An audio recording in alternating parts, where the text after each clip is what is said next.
Fears of a possible market correction, especially in AI and technology, are dwindling. That may be so, but long-term bulls know short-term pullbacks can offer some of the best opportunities.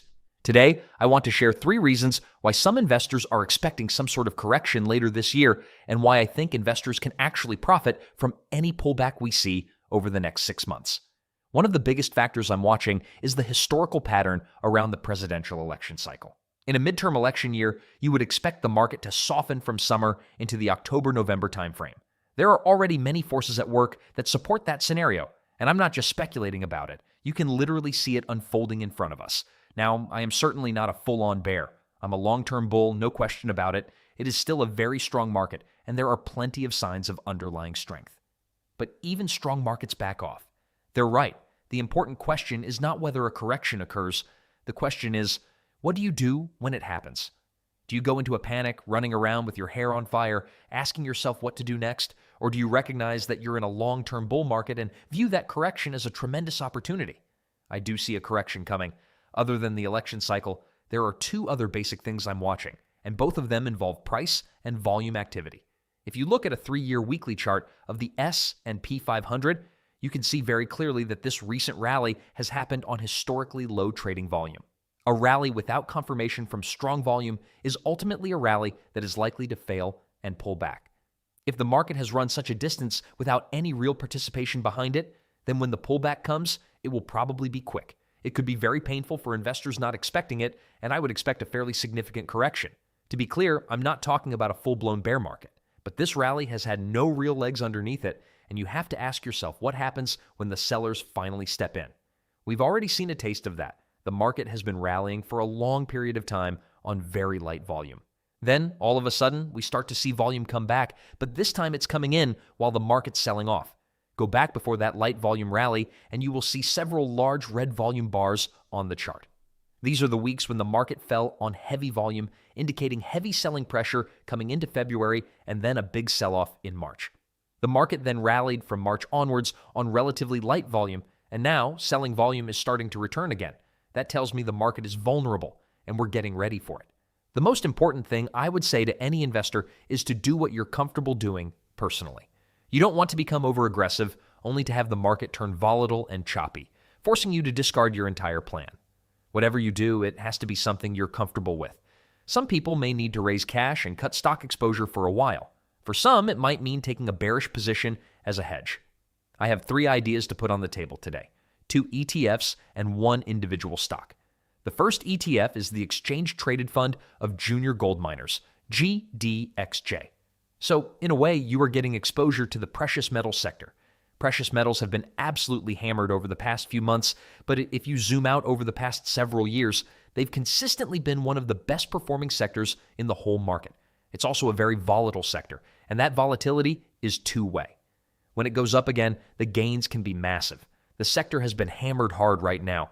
If the stock market turns from its current uptrend and investors start to move toward a more traditional flight to quality trade in the precious metals, then you have 2 trends possibly turning at the same time.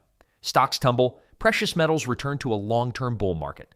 That's a huge trend that you want to be in. We are fortunate that precious metal stocks have already become oversold, and I really do believe that now is the time to get involved in precious metals.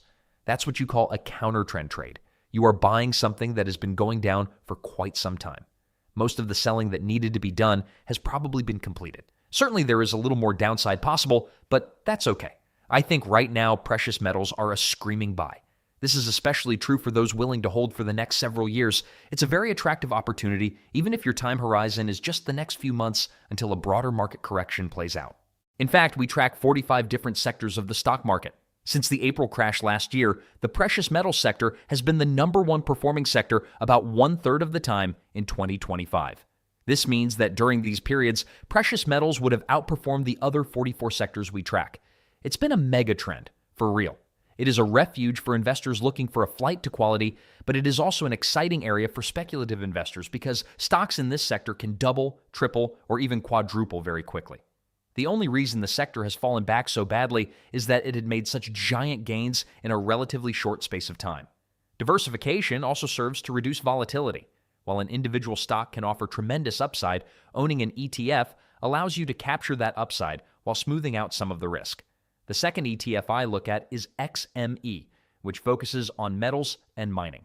This ETF is on industrial metals and mining companies, not precious metals. If you break down the commodity market into four major categories: energy, agriculture, precious metals, and industrial metals, today we're going to focus on the last two. Indeed, metals and mining have become part of the technology story. These companies produce many of the raw materials needed for batteries, semiconductors, and myriad technologies that power the modern world. Governments are throwing money at mining projects with large investments in Canada. Some of the largest spending projects from governments and global superpowers are going directly into these industries. Consider the defense budget.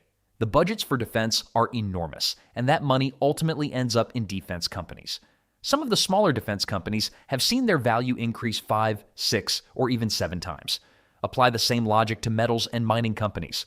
All around the world, governments are throwing money at these companies as they compete for who will be the dominant player in tech. This industry has been extremely active. Precious metals may have generally been number one, but industrial metals and mining have usually been right behind them at number 2 or 3.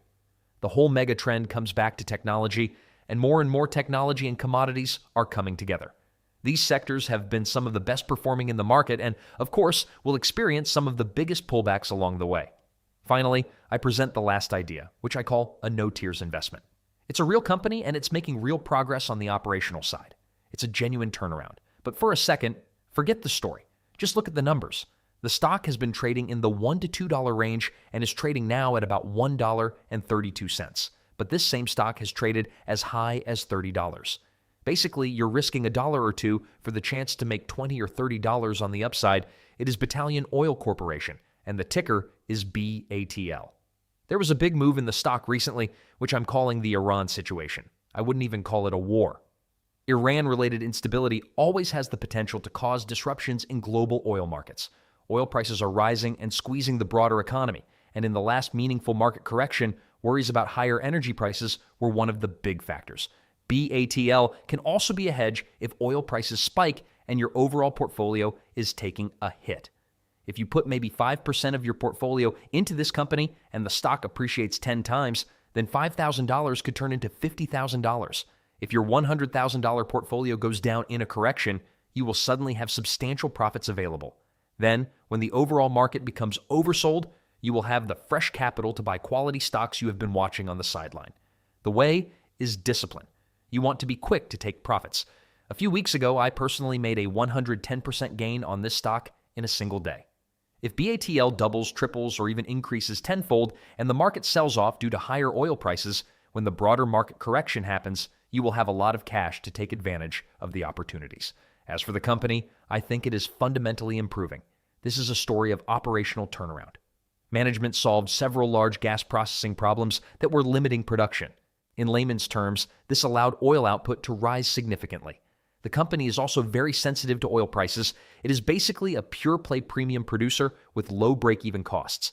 Additionally, its acreage is in some of the most productive portions of the Delaware Basin, underpinning strong well productivity and future drilling opportunities.